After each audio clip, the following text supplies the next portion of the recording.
Bismillahirrahmanirrahim. Alhamdulillahi rabbil alamin. Wa bihi nasta'inu ala umuri dunya waddin. Wassalatu wassalamu ala rasulina wa sayyidina wa habibina wa zukhrina wa qurratu a'yunina Muhammad bin Abdullah sallallahu alaihi wasallam, Sayyidil Anbiya wal Mursalin, wa ala alihi wa sahbihi wa man sara ala darbihi wa nahjihi ila yaumiddin wa alaina ma'ahum wa fihim bi rahmatika ya arhamar rahimin. Amma ba'd. Assalamu alaikum warahmatullahi wabarakatuh.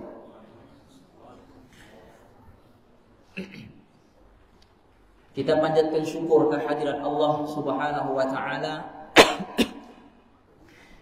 yang dengan kudrat serta iradatnya memberikan kepada kita ruang dan juga nikmat yang besar. Nikmat yang saya maksudkan di sini adalah nikmat dipanjangkan umur di dalam melaksanakan ketaatan kepada Allah Subhanahu wa taala. Tidak ada nikmat yang lebih besar, tidak ada nikmat yang lebih agung, melainkan seseorang itu dipanjangkan usianya dalam ketaatan kepada Allah Subhanahu wa taala. Dalam Al-Qur'anul Karim Allah Subhanahu wa taala menceritakan tentang bagaimana sifat orang-orang kafir yang meminta kepada Allah untuk dipanjangkan umurnya juga. Akan tetapi mereka meminta dipanjangkan umur bukan untuk tujuan akhirat, tetapi supaya dapat meraih keuntungan dunia yang banyak. Dalam Al-Quran Allah berfirman, وَلَتَجِدَنَّهُمْ أَحْرَصَ النَّاسِ عَلَى حَيَاتٍ وَمِنَ الَّذِينَ أَشْرَكُوا يَوَدُّ أَحَدُهُمْ لَوْ يُعَمَّرْ أَلْفَ سَنَةٍ وَمَا هُوَ بِمُزَحْزِحِهِ مِنَ الْعَذَابِ أَن يُعَمَّرْ. Kamu akan dapati bahwa orang-orang kafir itu sangat kedekut dan juga tamak, meminta kepada Allah untuk dipanjangkan umur. Bukan 1 tahun, bukan 100 tahun, tapi mereka minta kepada Allah dipanjangkan umur alfasanah, 1000 tahun. Tujuannya apa? Untuk meraih kehidupan dunia yang sementara, dalam keadaan memaksiati apa yang telah diperintahkan oleh Allah Subhanahu wa taala. Baginda Rasulullah sallallahu alaihi wasallam bersabda, khairun nasi man tala umruhu wa hasuna amaluhu. Sebaik-baik manusia itu adalah yang panjang umurnya dan panjang juga ketaatannya. Apalah makna seseorang panjang umur tetapi panjang juga kemaksiatannya kepada Allah? Tidak ada makna umur yang Allah berikan kepada seseorang dengan umur yang panjang kalau panjang juga kejahatan dan kemaksiatannya kepada Allah. Apalah juga makna seseorang panjang umur tapi panjang juga kesalahannya dan kemaksiatannya kepada manusia-manusia yang lain. Sehingga kan apabila mereka dimasukkan ke dalam kubur, yang pertama sekali yang mereka akan minta kepada Allah adalah umur juga. Sehingga kan Allah menyebutkan dalam Al-Quranul Karim, menceritakan tentang bagaimana orang-orang yang tidak beriman kepada Allah apabila dimasukkan ke dalam kubur, mereka meminta dengan permintaan yang sama. Rabbana akhrijna na'mal salihan ghairal ladzi kunna na'mal. Ya Allah, keluarkan kami daripada tempat ini. Tujuan apa mereka meminta kepada Allah untuk dikeluarkan daripada kubur? Na'mal salihan, semata-mata untuk mengerjakan amal saleh. Ghairal ladzi kunna na'mal, amal yang tidak sempat kami kerjakan sewaktu hidup di dunia. Bila mana mereka meminta umur kepada Allah untuk dikembalikan ke dunia, Allah balas permintaan mereka. Allah berfirman, awalam nu'ammirkum ma yatadhakkaru fihi man tadhakkar wa ja'akumun nadhir. Allah berfirman, bukankah kami telah memberikan kamu umur yang mana orang kalau diberikan umur yang panjang sebegitu dia boleh sedar, tapi kamu tidak boleh sedar. Jadi nikmat yang besar yang Allah berikan kepada kita umur, sehingga dipanjangkan umur kita masuk ke dalam bulan yang disebut sebagai Syahrullah, bulannya Rasulullah adalah bulan Sya'ban. Fil hadis, walaupun hadisnya dhaif dan sebahagian ulama hadis juga mengkritik riwayat daripada ini, Diriwayatkan baginda bersabda, Rajab syahrullah wa Sya'ban syahri wa Ramadan syahru ummati. Rajab adalah bulannya Allah, dan Sya'ban adalah bulan aku, kata baginda Rasulullah. Dalam Al-Quranul Karim, ketika Allah Subhanahu wa ta'ala menceritakan tentang bulan, Allah menyebut sebanyak 12 bulan. Inna iddatash syuhuri indallah 12 syahran fi kitabillah Yawma khalaqas samawati wal ard minha arba'atun hurum. Allah berfirman dalam Al-Quran, sesungguhnya bilangan-bilangan bulan di sisi Allah semenjak daripada Allah menciptakan langit dan juga bumi sebanyak 12 bulan. Minha arba'atun hurum. Daripada 12 bulan yang Allah ciptakan, ada 4 daripada 12 bulan itu termasuk di dalam bulan haram. Dan bulan haram itu tidak disebutkan oleh Allah di dalam Al-Quranul Karim. Apa dia bulan haram? Bulan yang dimuliakan Allah, bulan yang diharamkan untuk berperang, bulan yang diharamkan untuk menumpahkan darah karena kemuliaan bulan tersebut. Sehingga kan orang-orang jahil sekalipun, orang-orang Arab jahiliyah sebelum kedatangan baginda Rasulullah juga sangat menghormati 4 bulan yang haram ini. Apa 4 bulan tersebut? Dinyatakan oleh baginda Rasulullah di dalam hadisnya yang mulia, As-sanatu 12 syahran minha arba'atun hurum, 3 mutawaliyat, Zulqi'dah, Zulhijjah, Al-Muharram, wa Rajabun Mudhar alladhi baina Jumada wa Sya'ban. 4 bulan yang tersebut, kata baginda Rasulullah, yang pertama sekali adalah bulan Zulqi'dah, yang kedua adalah bulan Zulhijjah, yang ketiga adalah bulan Al-Muharram. Nabi sebut 3 bulan ini berturut, Dzulqa'dah, Dzulhijjah, dan juga Al-Muharram. Dan satu lagi bulan disebut sebagai bulan di antara Sya'ban dan juga Jamadil Akhir, yaitu bulan Rajab. Dan Sya'ban juga mempunyai kemuliaannya yang tersendiri, karena perubahan kiblat berlaku pada bulan Sya'ban. Dalam Al-Quranul Karim Allah berfirman, Qad nara taqalluba wajhika fis sama' falanuwalliyannaka qiblatan tardaha fawalli wajhaka syatran Masjidil Haram. Asal kiblat pertama umat Islam di Baitul Maqdis, yaitu di Palestina. Tetapi orang-orang kafir bila mana melihat baginda Rasulullah sembahyang menghadap ke arah Baitul Maqdis di Palestina, maka orang-orang kafir mengecam. Orang-orang Yahudi mengecam, wahai Muhammad, engkau mengatakan agama kamu benar, engkau mengatakan agama kamu betul. Kalau agama kamu benar, kenapa ikut kiblat yang sama dengan kiblatnya kami? Karena orang Yahudi berkiblatkan Baitul Maqdis. Maka semenjak daripada itu tidak tenang hati baginda Rasulullah. Disebutkan dalam riwayat lebih kurang selama 17 bulan baginda menghadap ke arah Baitul Maqdis salat, dan baginda Rasulullah sentiasa menghadap ke arah langit, seolah-olah dibaca permintaannya oleh Allah Subhanahu wa ta'ala untuk baginda memilih kiblat yang baginda suka. Maka pada bulan Sya'ban turun ayat, Qad nara taqalluba wajhika fis sama', wahai Muhammad, kami melihat engkau selalu menghadapkan wajahmu ke langit, maka fawalli wajhaka syatral Masjidil Haram, engkau pilihlah mana kiblat yang engkau suka. Dan kesukaan Nabi pada ketika itu melihat kepada arah Masjidil Haram, maka Allah ubahkan kiblat ke arah Masjidil Haram. Dan kenapa juga dikatakan bulan Rajab adalah bulan Syahrullah, bulannya baginda Rasulullah? Kerana perintah untuk berselawat kepada baginda Rasulullah diturunkan oleh Allah pada bulan Sya'ban. Innallaha wa malaikatahu yusalluna 'alan nabi ya ayyuhalladzina amanu sallu 'alaihi wa sallimu taslima. Sesungguhnya Allah dan para malaikatnya berselawat kepada baginda Rasulullah.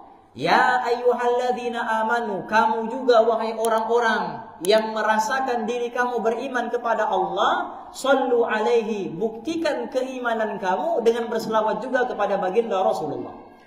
Karena orang-orang Arab, mereka mengatakan mereka beriman, tapi banyak perintah Allah dan perintah Rasulullah yang mereka tinggalkan. Dalam surah Al-Hujurat, orang-orang Arab mengatakan, وَقَالَتِ الْأَعْرَابُ آمَنَّا. Orang-orang Arab mengatakan, amanna, kami telah beriman. Qul, Allah turunkan ayat kepada baginda Rasulullah, beritahu kepada mereka, lam tu'minu, beritahu kepada mereka, wahai Muhammad, lam tu'minu, mereka belum beriman. Walakin qulu aslamna, tapi katakan baru masuk Islam. Sebab banyak perintah-perintah yang masih belum dapat mereka kerjakan. Karena bukti iman adalah perbuatan. Kata Sayyidina Hasan Al-Basri radhiyallahu taala anhu menyebutkan, laisal iman bitamanni wala bitahalli walakinnal iman ma waqara fi qalbi wa saddaqahul amal. Apa dia iman? Benda yang tersimpan di dalam hati, wa saddaqahul amal, dan dibenarkan dengan perbuatan.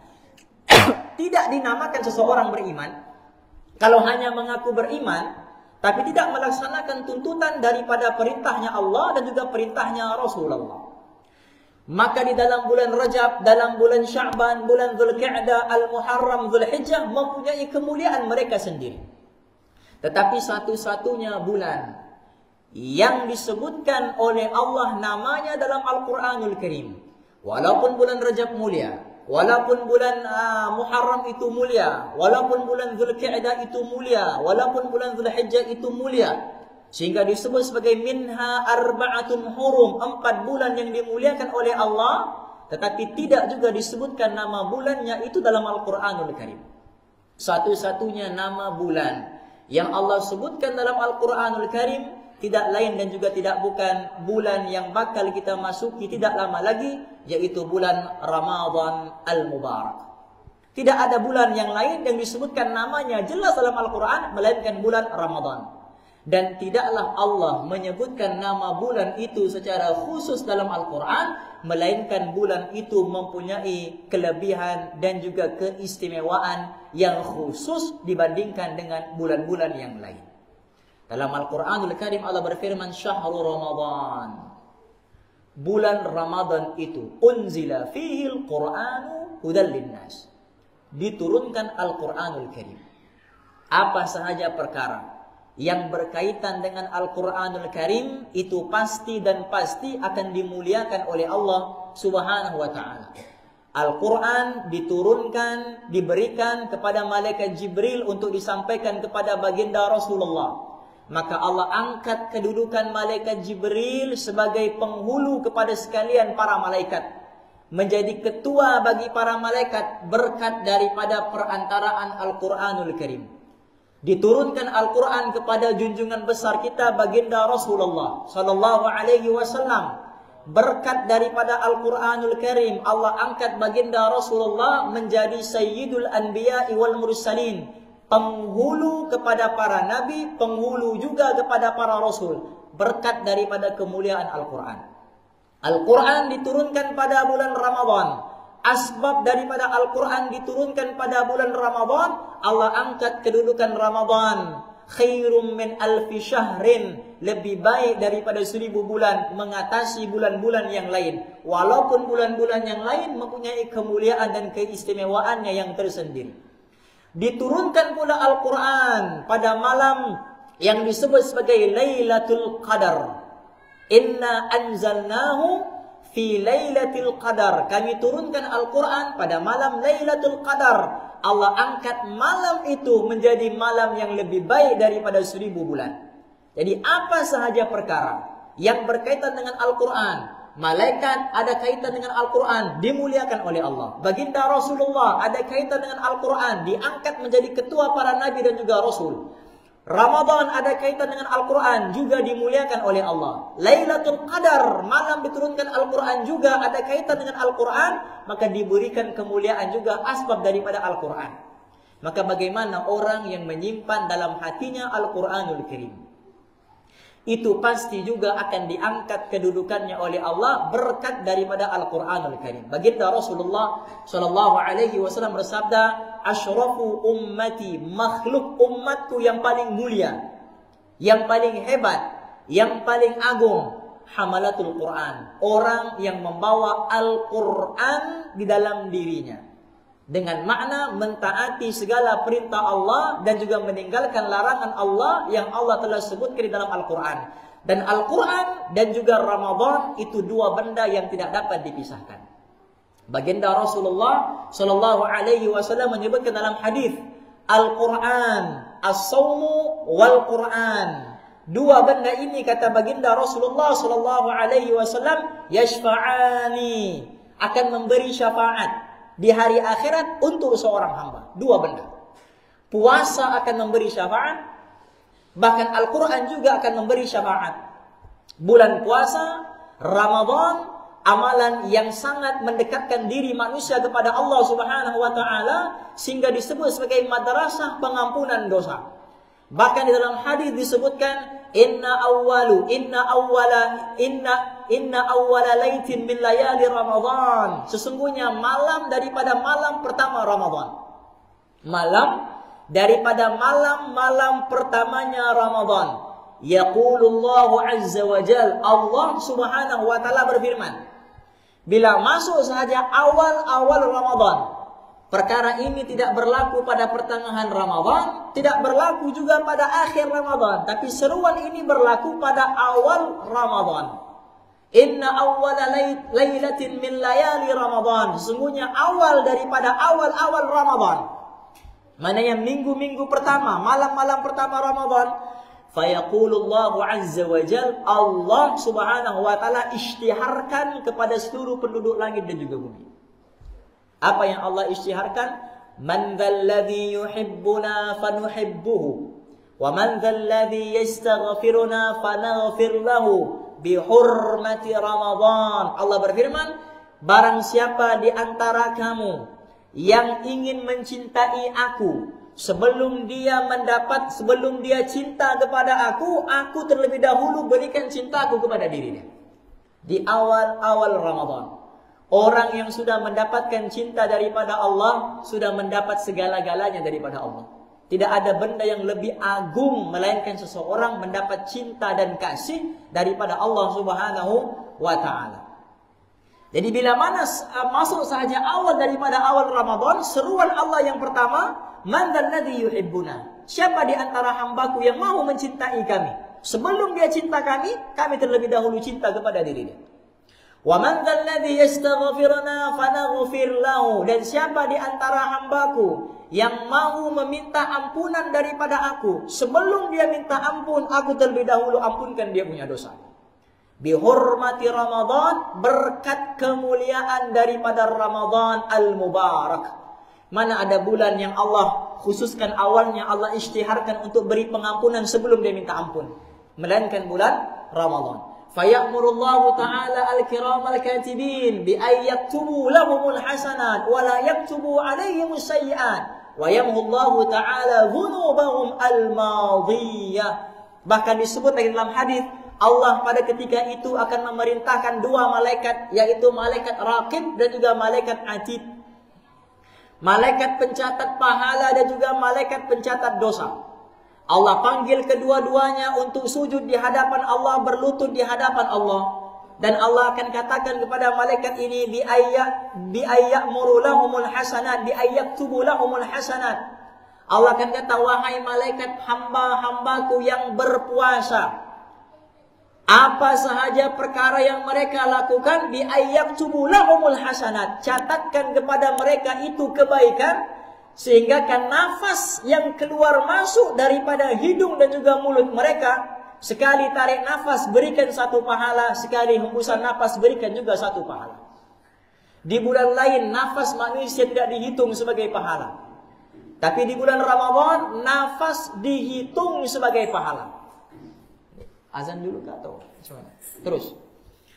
Dalam bulan Ramadan nafas juga dihitung, dinilai sebagai pahala. Berapa banyak dalam seminit seseorang itu menghembuskan nafasnya, dan berapa banyak juga dalam seminit seseorang itu menarik nafasnya. Tidak sia-sia nafas yang ditarik, tidak rugi nafas yang dihembus, melainkan semuanya dicatat oleh Allah Subhanahu wa Ta'ala sebagai pahala kebajikan. Karena berkatnya dan mulianya bulan Ramadan al-Mubarak. Wala yaktubu alaihimus sayyi'at. Dan Allah isytiharkan juga kepada malaikat, hambaku yang tergelincir di dalam melaksanakan dosa ketika bulan Ramadan. Karena manusia tidak akan lepas daripada melakukan dosa. Dalam haditsul qudsi Allah berfirman, "Ya ibadi, wahai hamba-hambaku, innakum tukhti'una bil-laili wan-nahari." Kamu ini siang malam berbuat dosa kepada aku, wa ana aghfiru dzunuba jami'an, tapi aku pengampun segala dosa. Tidak ada dosa yang tidak diampunkan oleh Allah. Pengampunan dosa lebih besar, pengampunan Allah lebih besar daripada dosa yang seseorang itu lakukan. Dalam Al-Quranul Karim, di dalam satu ayat, Allah berfirman, "May yakhruj min baitihi muhajiran ila Allahi wa rasulihi thumma yudrikhul maut faqad waqa'a ajruhu 'ala Allah." Di zaman Bani Israel ada satu lelaki yang telah maksiat kepada Allah selama 1000 tahun. Selama 1000 tahun Bani Israel, kisah yang paling banyak disebutkan dalam Al-Quranul Karim adalah kisah Bani Israel, umatnya Nabi Musa. Allah sebut nama Nabi Muhammad dalam Al-Quran 5 kali sahaja.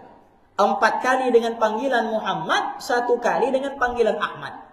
Allah panggil Nabi Isa dalam Al-Quran 25 kali sahaja.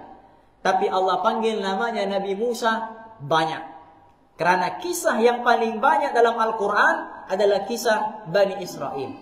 Sehingga kan Nabi sendiri menggalakkan kita untuk cerita tentang kisah Bani Israel. Di dalam hadisnya baginda bersabda, "Ballighu anni walau ayah wa haddithu an Bani Israila wala haraj inna kadhiba alayya laysa kakadhibin ala ahadin wa man kadzaba alayya muta'ammidan falyatabawwa maq'adahu minan nar." Baginda bersabda, sampaikanlah daripadaku walaupun sepotong ayat, wa haddithu, dan ceritakanlah, kisahkanlah apa yang mau diceritakan, apa yang mau dikisahkan, an Bani Israel, kisah berkenaan dengan Bani Israel. Karena kisah yang paling banyak dalam Al-Quran adalah kisah Bani Israel. Maka dikisahkan di dalam Bani Israel, ada seorang lelaki yang hidupnya selama 1000 tahun, yang memaksiati Allah selama 1000 tahun. 3 dosa besar yang dia buat selama 1000 tahun. Yang pertama, berzina. Zina 1000 tahun. Jadi hobinya, jadi aktiviti hariannya berzina. Kedua, syarbul khamar, minum arak. Minuman favoritnya arak, minuman kegemarannya arak. Yang ketiga, bunuh orang. Ada satu kitab yang dikarang oleh Al-Imam Az-Zahabi, nama kitabnya Al-Kabair, dosa-dosa besar. Dihimpunkan oleh Imam Zahabi sebanyak 70 dosa-dosa besar di dalam satu kitab. 70 dosa-dosa besar. Min akbaril kabair, daripada dosa-dosa yang besar dihimpunkan semuanya dalam satu kitab, ada 70 dosa kesemuanya. Dan 5 yang disebutkan itu menduduki ranking dosa yang paling tinggi. Yang pertama, syirik kepada Allah. Yang kedua, zina. Yang ketiga, qatlun nafs, membunuh nyawa. Yang keempat, minum arak. Yang kelima, tarkus shalah, meninggalkan salat.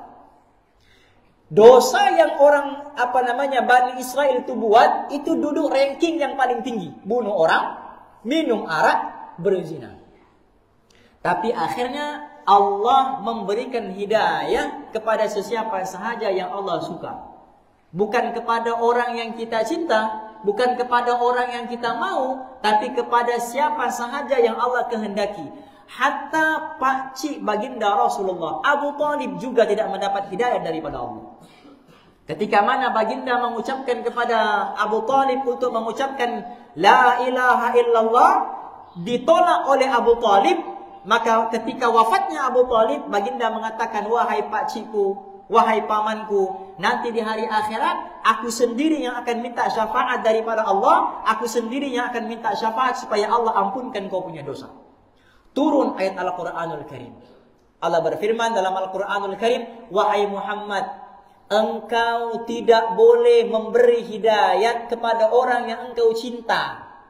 Engkau tidak boleh memberi hidayat kepada orang-orang yang engkau sayang. Akan tetapi walakinallaha yahdi.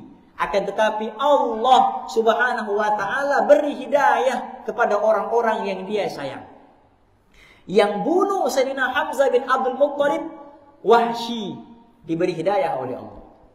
Abu Sufyan bin Harb, ketua panglima perang melawan baginda Rasulullah ketika mana perang Uhud, diberi hidayah oleh Allah.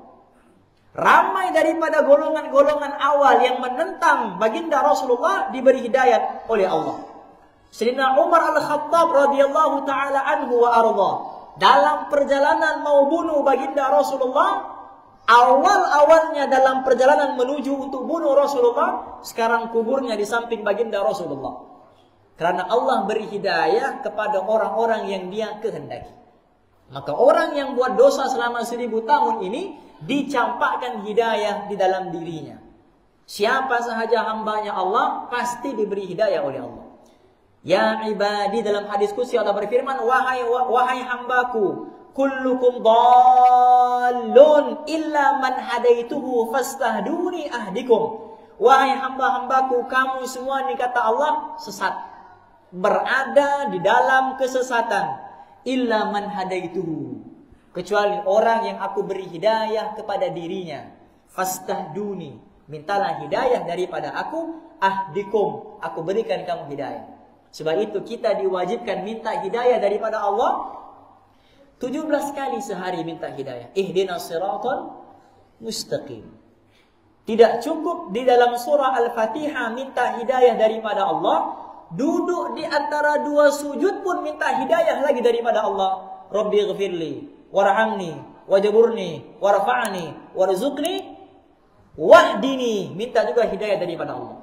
Tidak cukup hidayah di antara duduk di antara dua sujud, minta juga hidayah di dalam doa qunut. Allahumma dini fiman hadait, minta juga hidayah daripada Allah. Mahalnya hidayah daripada Allah. Dan ucapan pertama seseorang bila mana masuk dalam syurga nanti, semua ahli syurga akan ucap benda yang sama. Masuk dalam syurga, ucapan pertama ahli syurga, alhamdulillahilladzi hadana lihadza wa ma kunna linahtadiya laula an hadanallah. Syukur atas hidayah yang Allah Subhanahu wa taala berikan kepada mereka. Jadi lelaki itu dicampakkan hidayah ke dalam dirinya untuk berubah. Berjumpa dengan satu orang pendeta daripada Nasrani. Dia kata, wahai Tuhan, yang mulia, wahai pendeta, saya bunuh orang, saya berzina, saya minum arak ini 1000 tahun. Kalau saya bertaubat kepada Allah, adakah taubat saya akan diterima? Kata pendeta tersebut, dosa yang kamu buat ini terlalu besar. Dosa yang kamu buat ini terlalulah besar, terlalulah lama. 1000 tahun buat dosa dalam tempo yang lama, dan dosanya pula dosa yang besar. Mustahil diampunkan oleh Allah. Lelaki itu sudah bunuh 99 orang. Dicukupkannya yang 100, dibunuhnya pendeta tadi. Karena jawabannya tidak menepati kehendaknya, tidak menepati keinginannya. Ditanya, adakah dosa saya diampunkan? Kata pendeta itu, mustahil diampunkan. Dah kalau tidak diampunkan, alang-alang aku bunuh. Dibunuhnya pendeta, cukup dibunuhnya 100 orang. Berjalan lagi dia jumpa dengan satu orang syekh. Dia kata, wahai syekh, saya mau bertaubat. Dosa yang saya buat terlalu banyak. Berzina 1000 tahun, minum arak 1000 tahun, kemudian bunuh orang seramai 100 orang saya bunuh. Kalau saya bertaubat kepada Allah, adakah dosa saya akan diterima oleh Allah? Taubat saya diterima oleh Allah? Dosa saya diampunkan oleh Allah? Kata syekh tadi, sepanjang pengetahuan saya, sebesar apapun dosa seseorang, besar lagi penerimaan taubat daripada Allah. Besar lagi pengampunan daripada Allah. Di atas pintu syurga ada satu kalimat tertulis dengan tinta emas. Tuh mau masuk syurga, di atas pintu syurga tuh ada kalimat. Mau masuk syurga ada kalimat tertulis di atas pintu syurga. Dan kalimat itu bukan assalamualaikum, bukan juga bismillahirrahmanirrahim, bukan juga welcome, bukan juga ahlan wa sahlan, bukan juga Allahumma sholli ala Muhammad, tapi kalimahnya tertulis dengan tinta emas, inna rahmati taghlibu ala ghadabi. Sesungguhnya rahmat aku, kasih sayang aku lebih besar daripada kemurkaan aku, lebih besar daripada kemarahan aku. Jadi kata Syekh tadi, sepanjang pengetahuan saya, dosa apapun yang dibuat oleh seorang hamba itu mustahil tidak diampunkan oleh Allah. Pasti juga akan diampunkan kalau benar taubatnya kepada Allah. Lelaki itu tanya tips macam mana saya mau berubah, bertaubat kepada Allah. Kata Syekh tadi, terkadang seseorang itu boleh berubah, tapi kerana pengaruh sekeliling menyebabkan dia tidak boleh berubah. Ada di antara kita yang sudah boleh berubah, mau datang ke masjid, mau sudah sembahyang 5 waktu berjemaah, mau sudah belajar puasa sunat, tapi kawan-kawannya perli, kawan-kawannya eje, Allah kau mau sembahyang di masjid, kami kenal bapak siapa? Dulu kita sama-sama tarik bulan, kau tarik bulan, sabgam. Dulu kita sama-sama sabgam tarik bulan, kau mau begini, tak payahlah kau bertobat. Sama juga kita nih, kan? Kadang-kadang juga mau datang masjid, orang masjid pun perli juga. Mimpi apa nih datang masjid? Perli juga daripada orang masjid. Jadi terkadang suasana sekeliling tidak membantunya untuk berubah. Jadi kata Syekh tadi, engkau boleh berubah, syaratnya kau pergi hujung kampung sana, berhijrah. Jumpa dengan satu orang syekh di sana, belajar daripada dia, dia akan bimbing kamu ke dalam agama yang benar.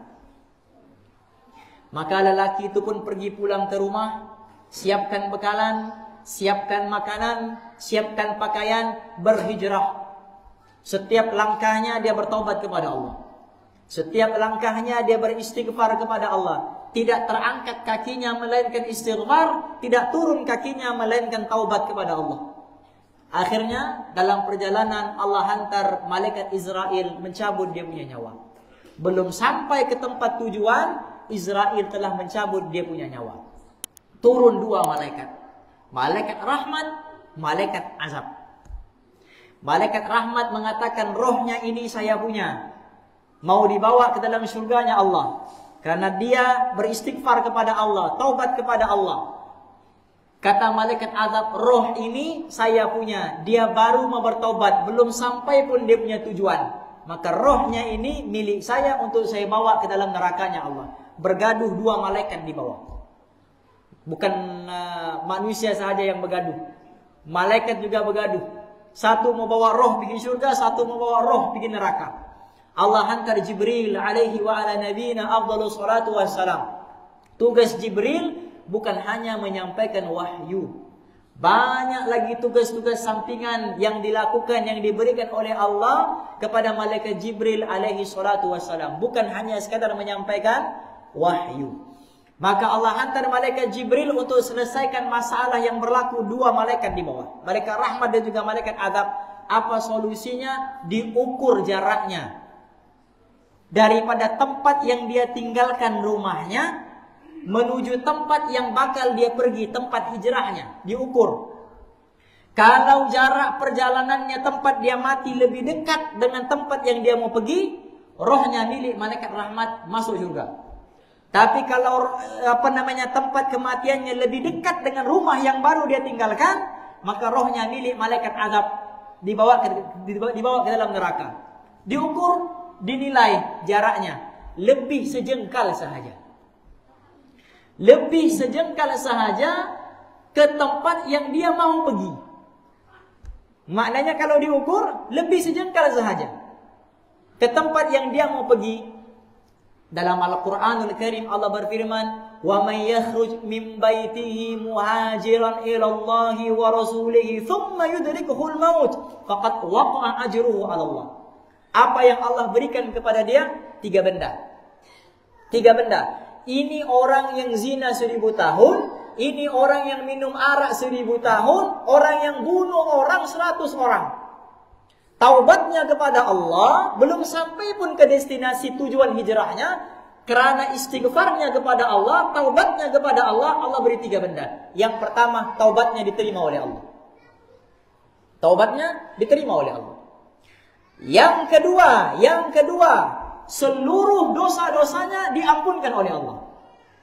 Dosa yang 1000 tahun berzina, dosa yang 1000 tahun minum arak, dosa yang bunuh orang 100 orang diampunkan oleh Allah. Yang ketiga yang paling hebat, masuk surga percuma tanpa dihisab. Masuk surga percuma tanpa dihisab. Dalam Al-Quranul Karim Allah berfirman, "May yakhruj", siapa yang keluar daripada rumahnya, muhajiran, berhijrah dia. Apa makna hijrah? Man hajara ma nahallahu anhu. Niat mau jadi baik daripada semalam. Niat mau jadi baik daripada semalam. Orang yang beruntung adalah orang yang hari ini lebih baik daripada semalam. Dan hari esok lebih baik daripada hari ini. Itu orang yang bijak, orang yang untung, orang yang berbahagia. Orang yang celaka, orang yang rugi, orang yang hari semalamnya lebih baik daripada hari ini. Dan hari ininya lebih baik daripada esoknya. Maknanya tidak ada peningkatan di dalam kebaikannya kepada Allah. Tidak ada kebaikan di dalam berhubungan sesama manusia. Itu orang yang celaka. Itu orang yang akan sengsara nanti di hari akhirat. Diriwayatkan daripada baginda Rasulullah sallallahu alaihi wa ala alihi wasallam. Barang siapa yang keluar daripada rumahnya berhijrah kerana Allah dan juga kerana Rasulullah. Itu niat yang paling penting. Niatnya kerana Allah, niatnya kerana Rasulullah, bukan berubah untuk mendapatkan nama, bukan berubah untuk mendapatkan kemasyhuran, bukan berubah untuk mendapatkan pujian semata-mata, mendapatkan penghargaan semata-mata. Allah dan Rasulnya, hanya niatnya untuk dua ini sahaja. Yakhruju wa man yakhruj min baitihi muhajiran ila Allah wa rasulihi thumma yudrikuhul maut, keluar daripada rumahnya untuk dapatkan Allah dan Rasulullah, thumma yudrikuhul maut, kemudian mati menjemput dirinya. Apa kata Allah? Faqad waqa'a ajruhu 'ala Allah, telah sempurna taubatnya di sisi Allah, diampunkan dosanya, masuk surga percuma tanpa dihisab. Itu orang yang bunuh 100 orang. Itu orang yang berzina 1000 tahun. Itu orang yang minum arak 1000 tahun. Ada di antara kita sini yang pernah bunuh orang. Ada di antara kita sini yang pernah zina sampai 1000 tahun. Ada di antara kita sini yang minuman favoritnya arak. Dan berita baiknya, kita sudah sampai di rumah Allah, sedangkan orang tadi belum sampai ke tempat tujuannya. Jadi andai kata nanti di hari akhirat kita tidak mendapat pengampunan daripada Allah, bukan salahnya Allah. Tapi salahnya kita tidak merebut anugerah ampunan daripada Allah Subhanahu wa taala. Sebab itu kata baginda Rasulullah sallallahu alaihi wasallam di dalam hadis, "Falam martaqad darajatan qala amin, falam martaqad darajatan tsaniyah qala amin, falam martaqad darajatan tsalitsah qala amin." Nabi naik mimbar. Ketika Nabi pijak, mimbar Nabi ada 3 tangga. Dan Nabi akan berkhutbah di tangga yang ketiga. Sayyidina Abu Bakar berkhutbah di tangga yang kedua. Sayyidina Umar berkhutbah di tangga yang pertama. Karena Abu Bakar radhiyallahu anhu tidak mau melebihi Rasulullah di dalam amal. Sayyidina Umar juga tidak mau melebihi Abu Bakar radhiyallahu anhu di dalam amal juga. Jadi khutbah di tangga yang ketiga, Abu Bakar khutbah di tangga yang kedua, Sayyidina Umar al-Khattab khutbah di tangga yang pertama. Tapi ketika Nabi pijak tangga yang pertama, terdengar sahabat Nabi sebut amin. Pijak tangga yang kedua, jemaah dengar Nabi sebut amin. Pijak tangga yang ketiga, terdengar jemaah mendengar Nabi bersabda amin. Padahal sebelum itu Nabi berkhutbah tidak pernah didengar. Maka ketika mana selesai khutbah, selesai melaksanakan salat, sahabat bertanya, "Ya Rasulullah, laqad sami'na minka yawman syai'an kunna ma nasma'uh." Ya Rasulullah, hari ini kami dengar benda yang tidak pernah kami dengar sebelum ini. Sebelum ini engkau tidak pernah sebut amin, tapi hari ini kami dengar engkau sebut amin, amin dan juga amin 3 kali. Apa sebenarnya yang berlaku? Kata baginda Rasulullah, ketika aku naik ke atas mimbar untuk berkhutbah, Jibril alaihi salatu wassalam datang kepada aku kemudian berdoa. Agak-agak kalau Jibril berdoa, makbul enggak doanya? La ya'sunallah ma amarahum wa yaf'aluna ma yu'marun.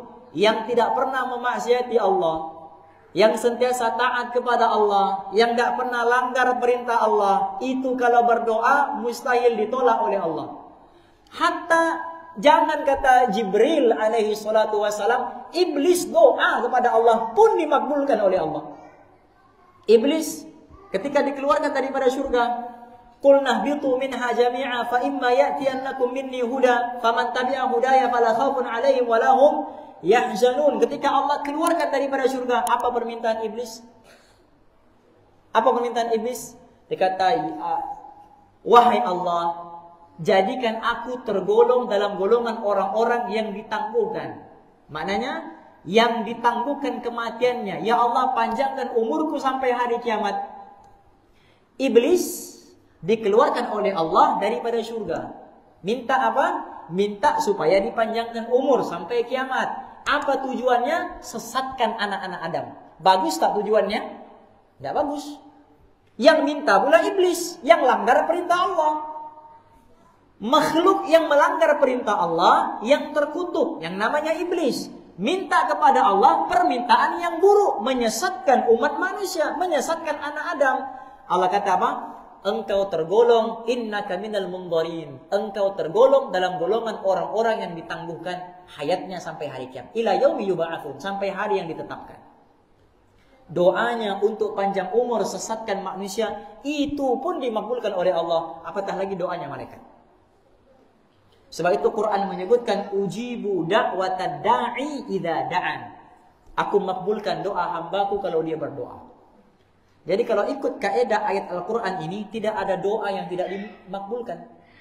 Semua doa dimakbulkan oleh Allah. Bahkan cepatnya pengabulan doa daripada Allah, Allah dahulukan makbul daripada doa. Ujibu da'watad da'i. Aku sempurnakan doa hambaku idza da'an, kalau dia berdoa.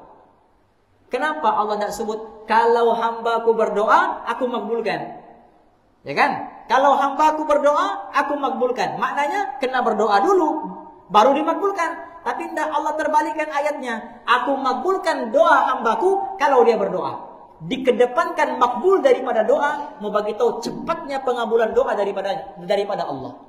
Dengan yakin doa kita itu dimakbulkan oleh Allah.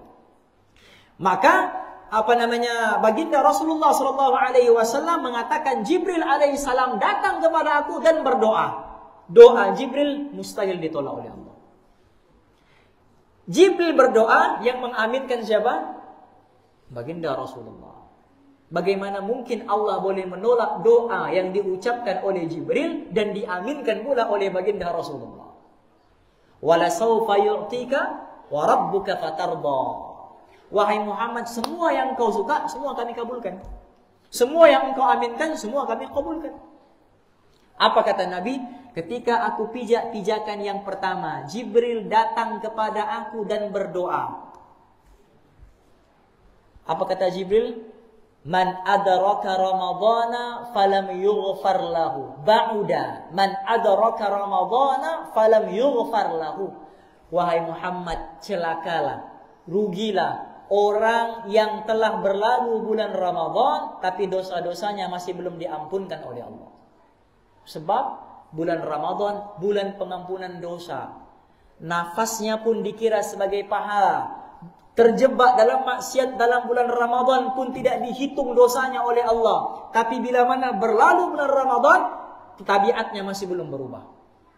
Tidak ada zauq, tidak ada sir, tidak ada rahasia hikmah daripada bulan Ramadan masuk ke dalam dirinya. Karena itulah Ramadan itu kelebihannya, hikmahnya, rahasianya hanya untuk orang-orang yang bertakwa sahaja.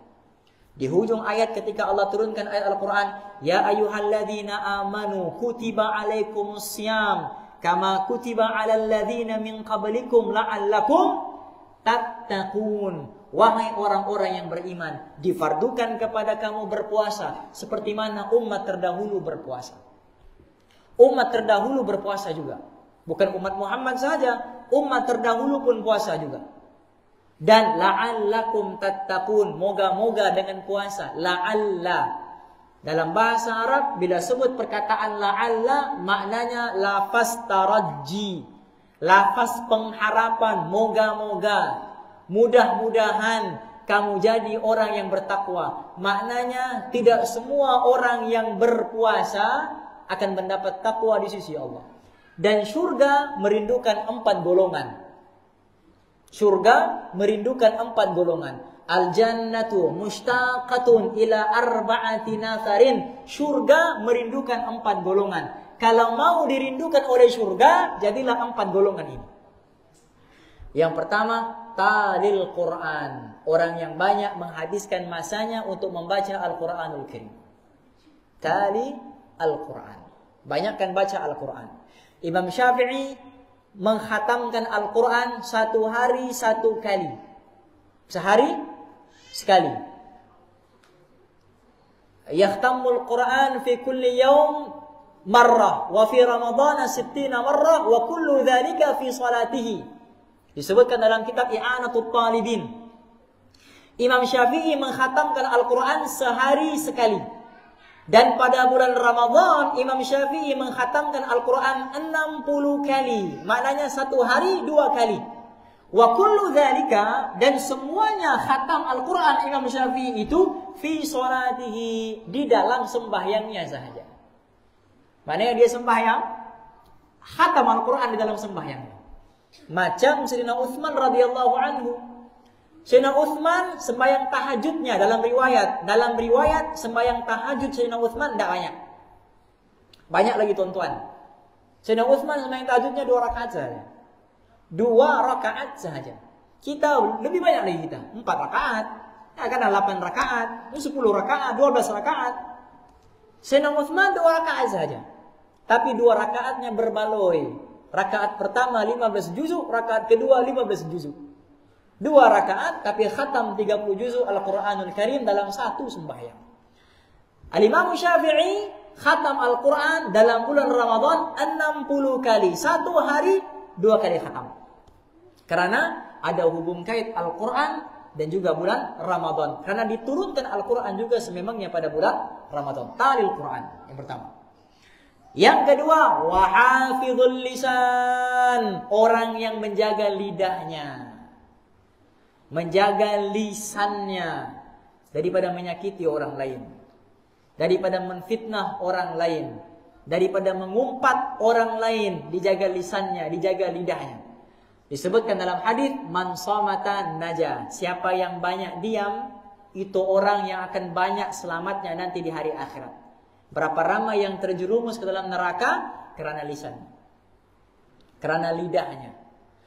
Disebutkan di dalam satu hadis, seorang sahabat bertanya, ya Rasulullah, dullani ala amalin. Ya Rasulullah, tunjukkan kepada aku 1 amalan yang boleh menyebabkan aku masuk surga. Tunjukkan aku 1 sahaja amalan ya Rasulullah yang boleh menyebabkan aku masuk surga. Apa amalannya? Nabi keluarkan dia punya lidah macam ni. Nabi pegang dengan jarinya lidahnya. Nabi kata, kuf alaika hadha, jaga benda ni betul-betul. Amalan untuk masuk surga diperintahkan oleh baginda Rasulullah untuk jaga dia punya lisan. Berapa ramai sudah hati-hati yang banyak kita sakiti kerana lisan. Berapa banyak sudah silaturahmi yang terputus kerana lisan. Berapa banyak sudah hubungan yang renggang kerana lisan. Dan nanti di hari akhirat, orang yang mempunyai masalah dengan manusia yang lain, yang tidak sempat disetelkan di dunia, akan disetelkan nanti di hari akhirat. Selagi mana tidak settle, selagi itu haram jasadnya untuk dimasukkan oleh Allah ke dalam syurga. Jadi kalau ada masalah sebelum Ramadan, minta maaf, ataupun maafkan orang lain. Jadilah orang yang pemaaf. Ini perintah Allah kepada baginda Rasulullah. Mana ada orang yang lebih pemaaf daripada Rasulullah? Itu pun diberitahu oleh Allah di dalam satu ayat Al-Quranul Karim. Allah berfirman, khudhil afwa wa'mur bil urfi wa'arid 'anil jahilin. Allah berfirman, wahai Muhammad, khudhil afwa, ambillah sifat maaf. Sahabat tanya kepada Rasulullah, ya Rasulullah, apa maksud ambil sifat maaf? Nabi jawab dengan 4 perkara. Kalau mau jadi pemaaf, letaklah dalam diri kita 4 perkara ini. Kalau mau jadi orang yang pemaaf. Yang pertama kata baginda Rasulullah, silman qata'ak. Hubungkan silaturahim dengan orang yang memutuskan silaturahim dengan engkau. Hubungkan silaturahim dengan orang yang putuskan silaturahim dengan engkau. Orang putuskan, kita sambung. Biarlah dia tidak mau maafkan. Yang penting kita sudah berusaha untuk minta maaf dan berusaha juga untuk maafkan. Silman qata'ak, hubungkan silaturahim. Walaupun dia putuskan hubungan silaturahim dengan kita. Itu yang pertama. Yang kedua, a'ti man haramak. Beri kepada orang yang telah mengharamkan pemberiannya kepada engkau. Ustaz, dia tidak bagi saya, Ustaz. Macam kenapa saya mau bagi dia? Ustaz, dia tidak bagi saya daging korban, kenapa saya mau bagi dia daging korban? Ustaz, dia tidak bagi saya kuih raya, kenapa saya mau bagi dia kuih raya? Nah, jangan ada sifat yang macam itu. A'ti man haramak. Orang nak mau beri kepada kita, itu masalah. Tapi kita tetap memberi walaupun tidak diberi. Itu sifat orang-orang yang berakhlak. Yang kedua. Yang ketiga, a'fu amman zalamak. Maafkan orang yang menzalimi engkau, yang menyakiti engkau, maafkan. Dan jangan letakkan syarat di dalam kemaafan. Jangan letakkan syarat di dalam kemaafan. Maksudnya apa? Jangan kata, Ustaz, saya maafkan dia kalau dia datang minta maaf. Itu letakkan syarat. Ustaz, saya akan maafkan dia kalau dia datang jumpa saya menghadap. Itu letakkan syarat. Ustaz, saya memang maafkan dia, tapi untuk tengok dia punya muka, tidaklah sama sekali. Itu meletakkan syarat. Allah tidak pernah meletakkan syarat. Kata para ulama, siapa yang memaafkan manusia tanpa syarat, Allah maafkan dia juga tanpa sebab. Dimaafkan oleh Allah. Karena sifat ahli syurga adalah memaafkan. Sifat seperti mana baginda Rasulullah Sallallahu Alaihi Wasallam. Terkadang manusia ini pelik.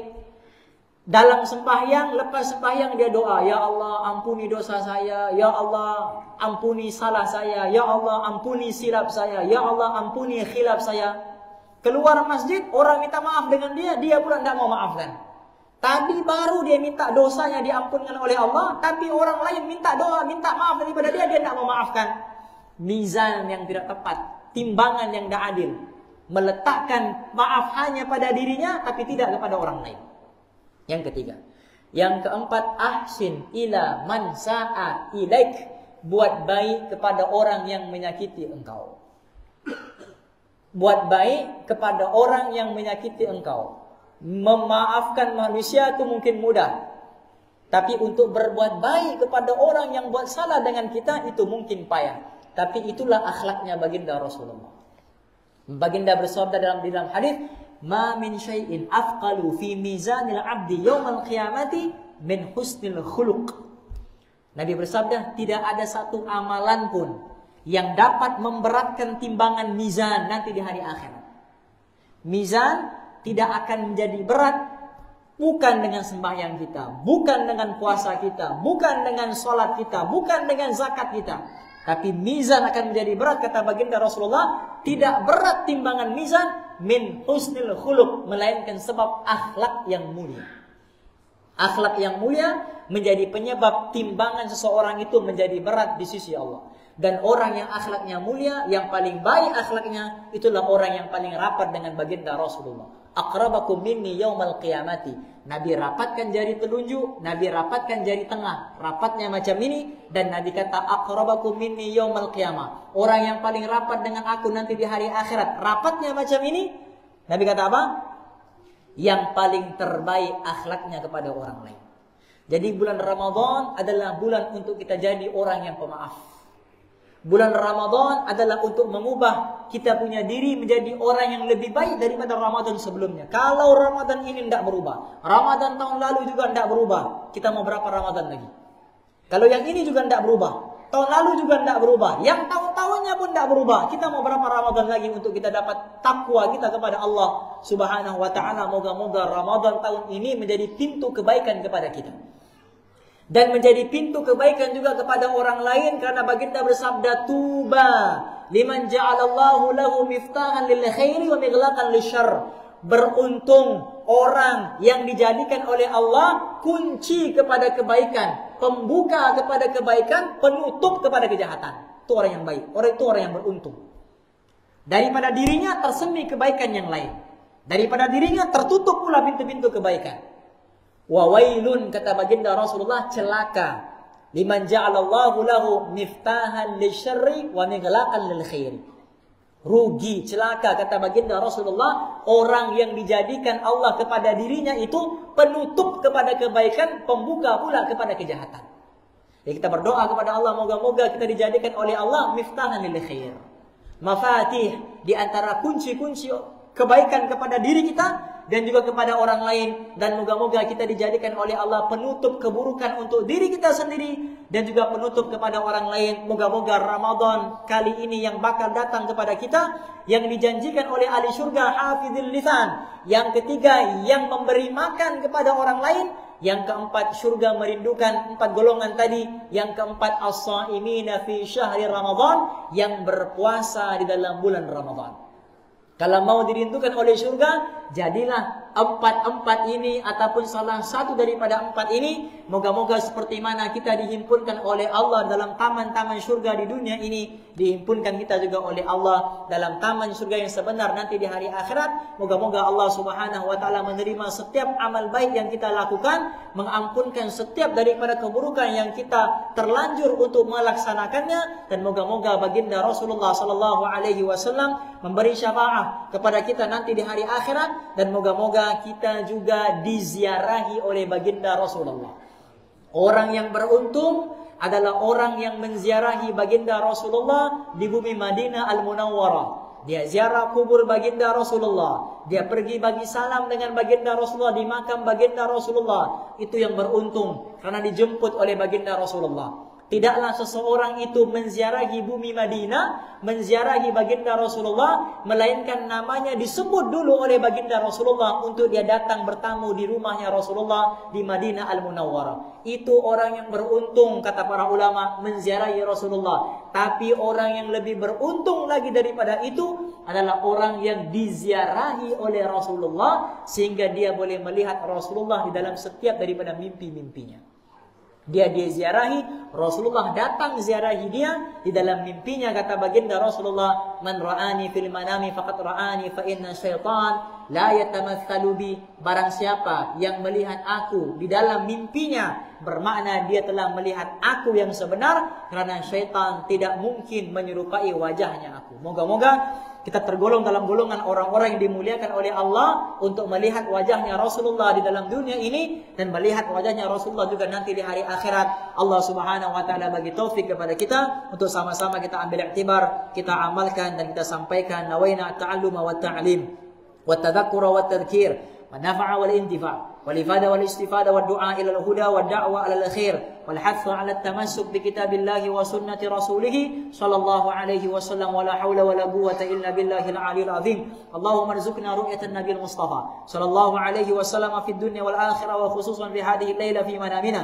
Ya Allah, kurniakanlah kami untuk melihat wajah kekasihmu baginda Rasulullah sallallahu alaihi wasallam di dunia dan juga di hari akhirat, khususnya pada malam ini dalam mimpi-mimpi kami. Khususnya pada malam ini dalam mimpi-mimpi kami, khususnya pada malam ini dalam mimpi-mimpi kami. Rabbana atina fid dunya hasanah wa fil akhirati hasanah wa qina adzabannar. Wa sallallahu tabaraka wa ta'ala ala khairi khalqihi sayyidina Muhammad. Subhana rabbika rabbil izzati amma yasifuna wa salamun alal mursalin walhamdulillahi rabbil alamin. Amin. Allahumma amin. Hadza wa billahi taufiq. Assalamualaikum warahmatullahi wabarakatuh.